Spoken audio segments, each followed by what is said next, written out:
for. Starting with Hebrews, as Reverend Ian introduced us to on 6th of October. Although scholars don't agree on the author's name, it's written as a sort of sermon. Today's reading covers much of the central climactic point of that sermon. Jesus the Son is enthroned as a perfect priest for us, and he has achieved the new covenant. This is part of an answer to the question you might ask: how can sinners like us draw near to a holy God? The text carries on from where Wendy left us last week, describing the priest going into the holy place where the memory box of Israel used to be. Oops. Have I gone the wrong way?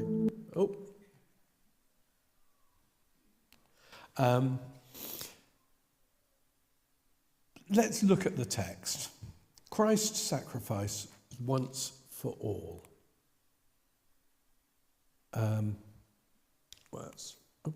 Anyway.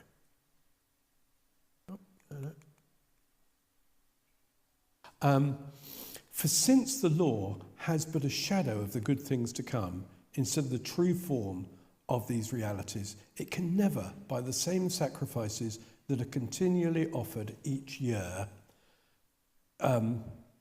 make perfect those who draw near. Otherwise, would they not have ceased to be offered, since the worshippers, having once been cleansed, would no longer have any consciousness of sins? But in these sacrifices, there's a reminder of sins every year. This is talking about the old sacrifice system. If you were here for Wendy's talk, she conjured up how it happened. But one of the demonstrations that this wasn't God's final word on the way that people would be able to draw near to God is it kept on having to be repeated. For it is impossible for the blood of bulls and goats to take away sins. The mention of blood gives some analogy with the gory revelations that have been re-exposed in the last week and a half. But I don't think I want to go into them. But consequently, the text goes on, when Christ came into the world, he said, "Sacrifices and offerings you've not desired, but a body have you prepared for me. In burnt offerings and sin offerings you have taken no pleasure. Then I said, behold, I have come to do your will, O God, as it is written of me in the scroll of the book." When he said above, "You've neither desired nor taken pleasures, sacrifices and offerings and burnt offerings and sin offerings, these are offerings to the law," then he added, "Behold, I have come to do your will."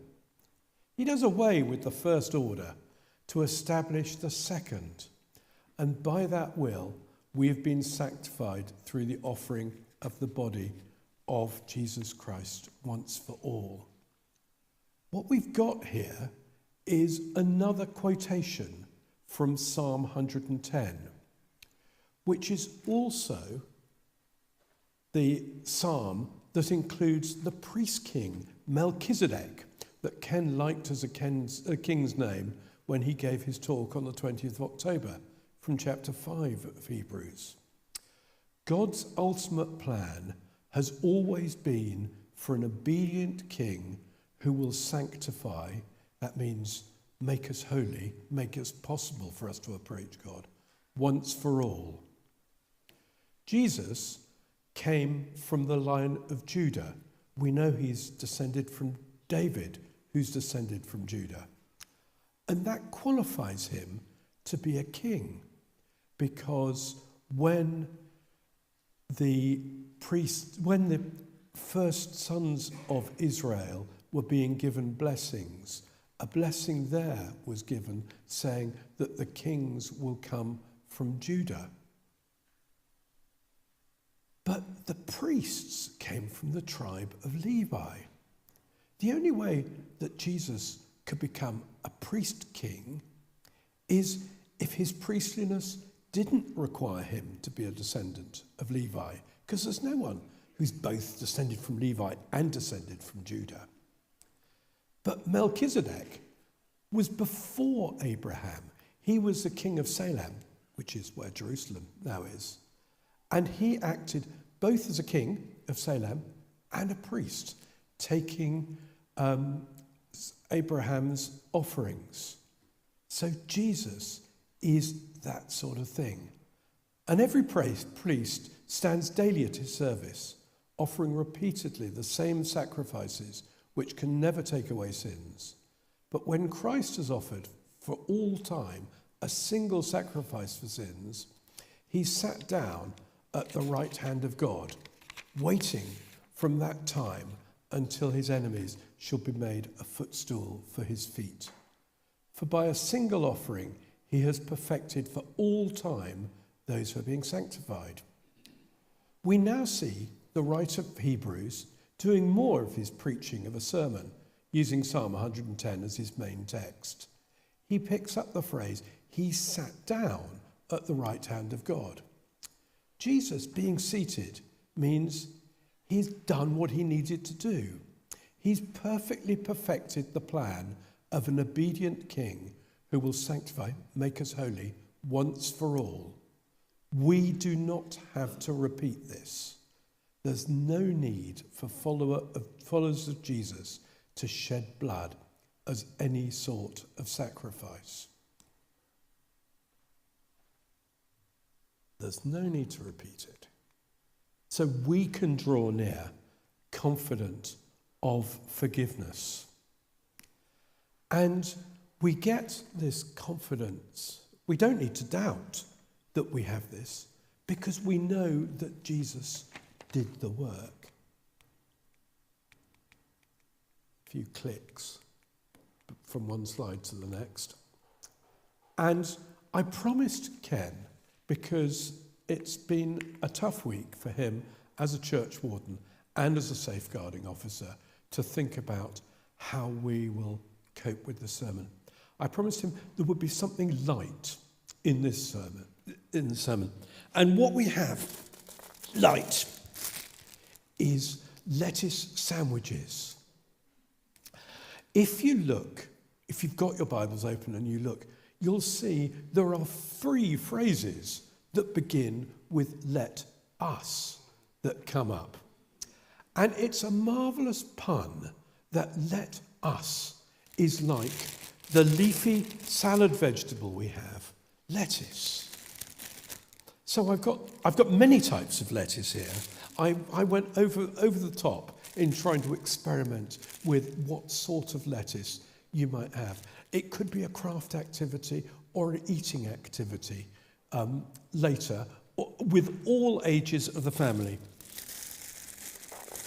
I think I decided that what would be best as a filling in a lettuce sandwich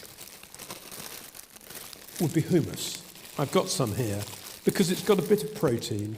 It's all right for vegetarians, and it's a good taste contrast from the lettuce. I may have to open the new.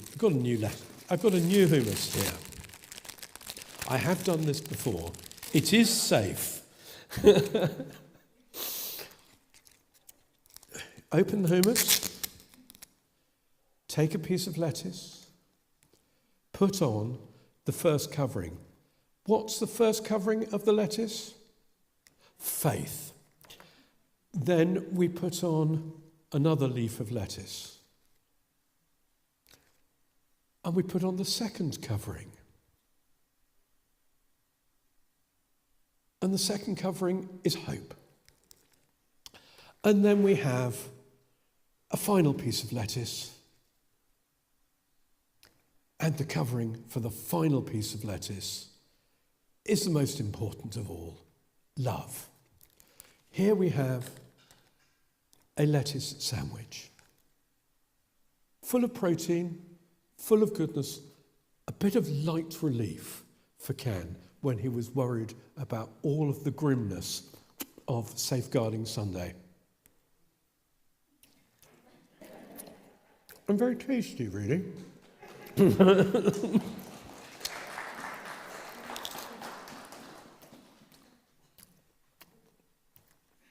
Irene asked me if I'd need any help. Oh, yes, I almost need help eating. It's clicking at the same time. We have confidence. Let us draw near with faith. Let us hold fast with hope.